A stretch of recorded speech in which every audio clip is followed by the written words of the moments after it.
welcome to NCAA college football. We're bringing you Week 9 highlights, and so we're going to cover it like we normally do. We're going to cover the Big 10 games, or the, the biggest games and the top 10 games of the week. I'm John. I'm Bobby. And I'm Josh.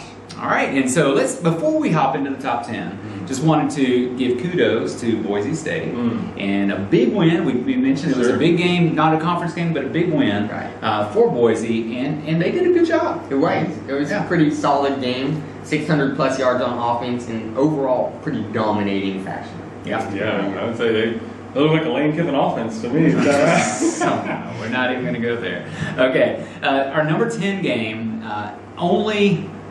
Because it's a rivalry and needs to be mentioned would be Michigan and Michigan State. And as we said, Michigan State had no problems with Michigan. They seem to dominate all over the field. If I understand right, once upon a time Michigan used to be able to beat Michigan State. All I remember was Michigan State couldn't do anything. For the past couple of years, it's been Michigan State only. Yeah, I would definitely say that. As a matter of fact, when Michigan finally scored in the fourth quarter, when Michigan finally got a touchdown, that was the first touchdown they have scored since 2011 against Michigan State. Ouch.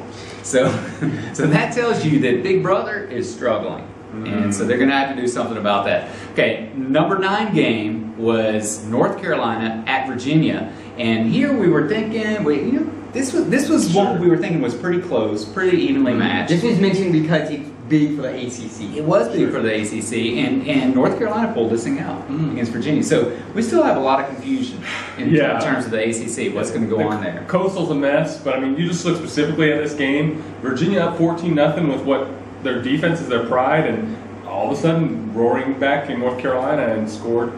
It was a good game. Yeah, 28-27. North Carolina continuing to throw confusion to the Coastal Division. That's right. It continues to do that. All right, so let's talk about the number 8 game, Ohio State at Penn State. And I wasn't expecting this to be a good game at all, and it turned into a double overtime. Ohio State finally pulling this thing out in double overtime. This was an Ohio State team that I've been really impressed with coming up into this game, so I wasn't really expecting them to struggle with Penn State. They did. I don't really know what that means. Well, okay, let's think about it. Okay, one, I think, does it say something for Penn State? I mean, their defense. It was at Penn State. Their defense did its job. Sure. I mean, they held Barrett to about 75 yards. Normally, he's getting 200 plus per game. They held him to 75. Hackenberg, I just don't think he could hack it. I don't know. I mean, yeah, he did. He did look off, and in that double overtime, I mean, they sacked him on 4th down, and so it blew their opportunity there. He was getting hit, and Ohio State was bringing a lot of pressure. They threw almost 20 screens, wide receiver screens, which were effective in the second half. So I think you got to remember Penn State is a tough place to play. I mean, even when the program's down, it was 17-0. The game should have been over, but the fans were still there, still rowdy. It was a whiteout, all white jerseys.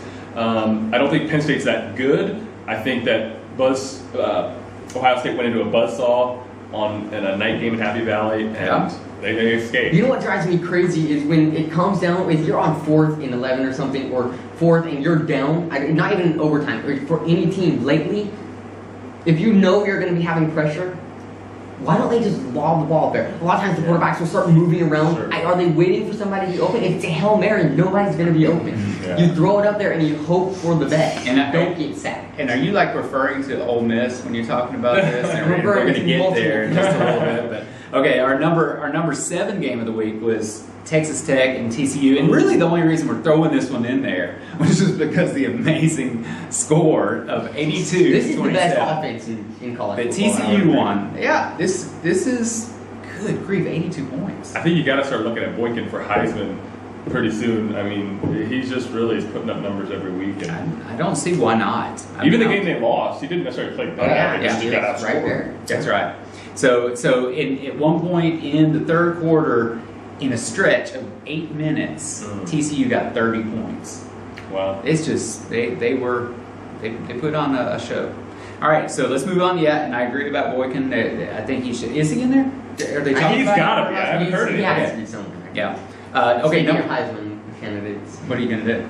The next one. Oh, okay. Speaking of Heisman. Okay, number 6 game, yes. Oregon at Cal. And I thought Cal was going to get this more of a game than it was. Yeah. They put up points, but it wasn't close. They put up points, and Mariota, of course, he got big yards, 326, 5 touchdown passes. That's going to really help his Heisman opportunity, especially with so many other folks diving out of the Heisman, like we won't mention. But the amazing thing, okay, this is his first interception of the season that he threw in this game. What? Is that not amazing? Considering they throw it so much. Yeah, that's his first interception. And then the funny thing is the Cal quarterback, Goff, he got 350 yards. He got more yards than Mariota did in this game, yet Oregon still pulled the thing out. So it's Oregon's game, and maybe Mariota, for Heisman. That's a tough team to beat. It is. Anywhere. And they're sort of rising. Oregon's definitely risen to the top in terms of the Pac-12. So I think the thing is, now that there's so many one-loss teams, then you're really going to have to fight your hardest and get teams as bad as you can if you want to make it into the top 4. Yeah. All right. So the number 5 game, which the Kiffin homecoming, Alabama, and they were at Tennessee. This game looks closer than it really was. Yeah, well, That happens Alabama a lot. won it in the first quarter. Basically, The game was pretty much over in the first quarter when it was 27-0. Amari Cooper had 185 yards in the first quarter. I mean, he's in a Heisman candidate too. He's, I think, 4th right now in Heisman race. Yeah. 185 yards in one quarter. That's- Can he not triple coverage this time? I mean, none of the other Alabama receivers seem to be able to catch the football. So is That's it what I'm really a saying. problem? I understand why Sims is throwing it to And Cooper because speaking- nobody else will and- catch it. I know this happened a long time ago, but I said this so many times. Why didn't Alabama throw the Hail Mary to Amari Cooper in the Ole Miss game? It blows my mind every single time I think about it. You have a wide receiver who is essentially the best wide receiver in college football right now, and you throw it to somebody else. I don't care if he's triple coverage; he still has a better chance of getting it. We got to give Cooper credit because we're talking about Mariota, we're talking about these guys. It seems like it's always a quarterback. I mean, if wide receivers have or a running back, yeah. Sure. And if a wide receiver's having a phenomenal year, why not give it to the wide receiver? Especially, I mean, you take Cooper off that offense, and I think Alabama's hurting. We've already I had think this they'd be conversation where basically the Heisman's just a quarterback and running back trophy. Yeah. A defensive player can't win it, and obviously linemen and stuff aren't even in the picture. So I think people are just leaning towards it is just a running back and quarterback trophy. It seems like that. Okay, let's move to the number 4 game. And first of all, apologies as far as, our top 5 games, 4 of them are SEC games. So SEC haters and others out there, we're sorry about that. But South Carolina at Auburn, and we were expecting this maybe to be a little more of a struggle. And Spurrier coming in there, he loves upsets, and so it's sort of his thing. But Auburn did win this one, 42-35.